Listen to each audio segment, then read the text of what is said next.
looks like they made it out of here.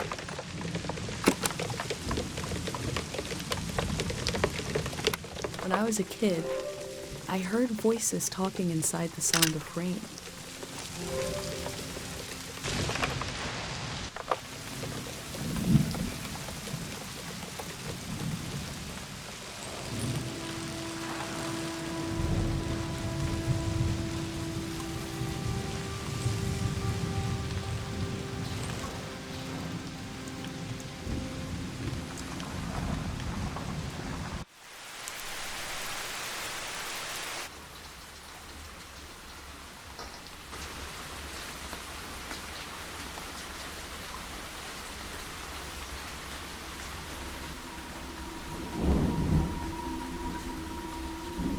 In the empty places, I found companionship in the tapes I recorded before leaving home. The elder told me the story of her life.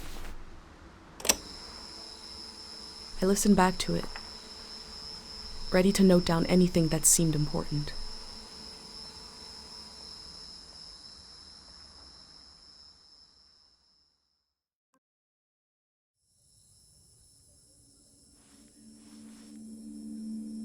Let's set the scene for the listener, whoever that might be. This is the elder speaking. We're sitting in the plaza, saying goodbye to a dear soul. We're here to see if there's anything useful in my mind that could help you on your trip. A century's worth of memories, dreams, fantasies, visions. Like a big, old, haunted library. When I die, this library will burn down. But which book should we check out first? I don't have all the answers, but I do feel the story of my life could help you understand what kind of world is out there.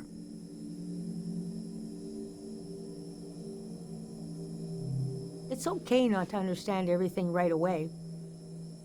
The moment may pass before you've gotten a firm hold on it, but as long as you're there to witness it, to take it down in your journal, you, and others to come, will someday take the time to make sense of it all.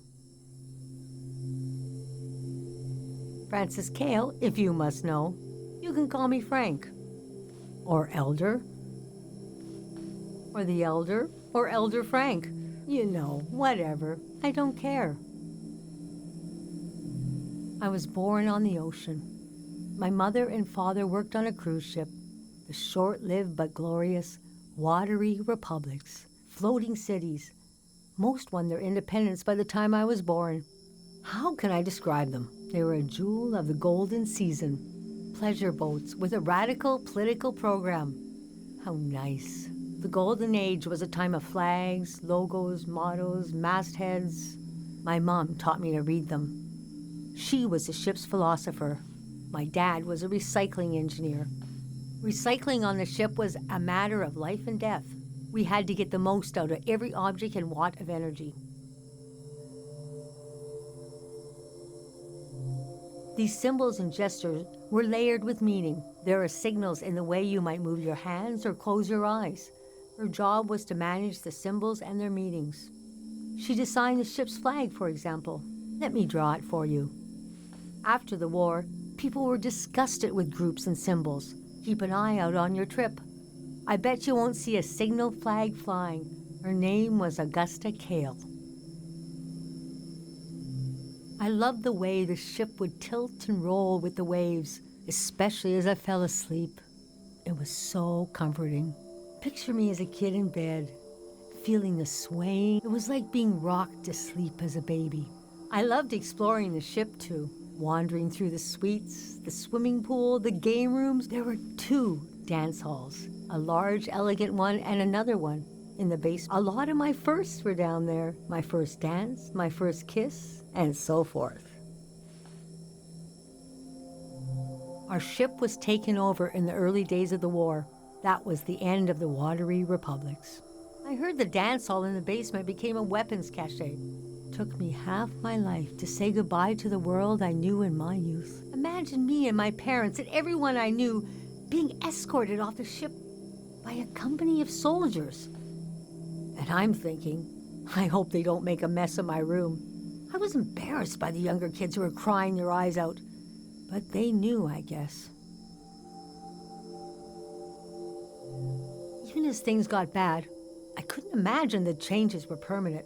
It's easy now to look back and say, the internationalism of the golden season was violently breaking down. You can be naive about all kinds of things, but not war. Most of my life has been spent in isolated communities, and the one moment I was in the wild world, you couldn't pick a more chaotic time. And we had been warned this season was going to end. Oh, but we didn't understand the warning. You see, one night along a coastline we saw beautiful lights shimmering above the water. Later we found out this was an ancient warning system. It hadn't been used in so long. We didn't know what it meant. We just thought, well, ain't that pretty?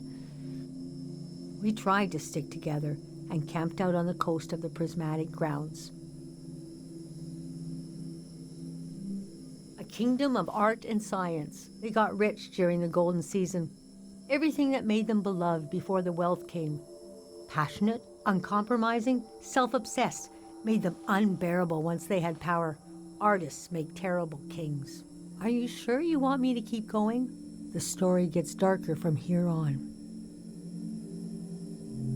Okay, so conditions in the camp were getting worse. My mom got lost in thought for long periods of time. She'd be completely still for hours, days. We realized she caught, well, now we call it time misperception disorder. It's when you lose your ability to tell how much time is passing. A minute can feel like an hour. A day can pass in 10 seconds. We don't know exactly. Our consciousness is delicate. There are minerals and sounds that can adjust it. Dr. Fumio's greatest fear was that someone would use this as a weapon. We heard about a traveling doctor who could cure these kinds of diseases. I decided to go find him.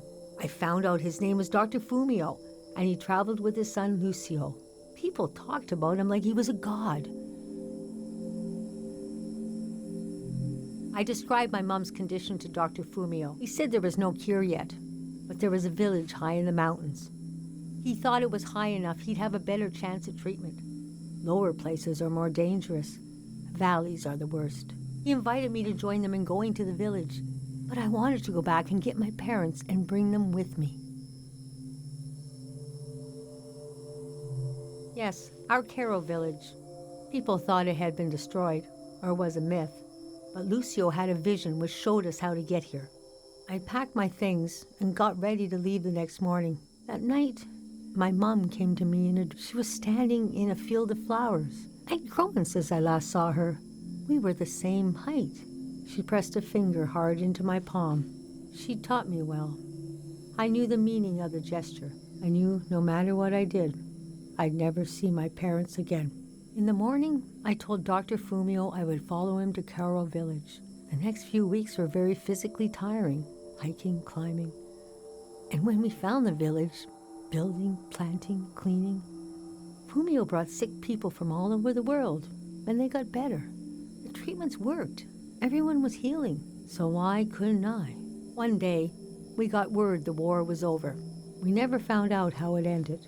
It was like peace just swept over the earth in a split second. There was a party in the plaza to celebrate the end of the war, but I couldn't bring myself to go. Yes, it was over. That night, as I was falling asleep, I felt the bed tilt and sway gently, as if it was being tossed on the waves of the ocean. As if I was back in my bedroom on the ship, as if I was back in my mother's arms, being rocked gently to sleep. I knew I was finally home, and nothing could hurt me.